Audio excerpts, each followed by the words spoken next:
Good morning, mga chong, mga chang. This is Papa Eman ng The Marquez Vlog. Tanghali na nga, wala pang tao. 11:20. 11:20 pa lang pala. Labas muna tayo dito. Si Ate Ate Marlene.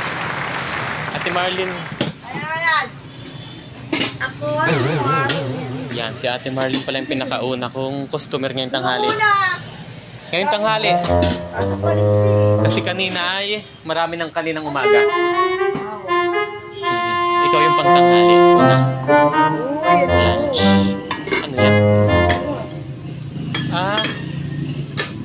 Kalderetang manok. Kaldereta na iwan. Mm-hmm. Mukha pala akong sa tatay ko. Ito na lang, no? Oh, yan na lang. Ito na lang. Ano yan? May laman ba? Ay, pork steak. Kung may mas laman. Anong may laman? Yan. Sydney mahiyain. Ito na lang, Ayan po si Sydney. Yan na lang, te. Bumili na ba ito? Mm-hmm.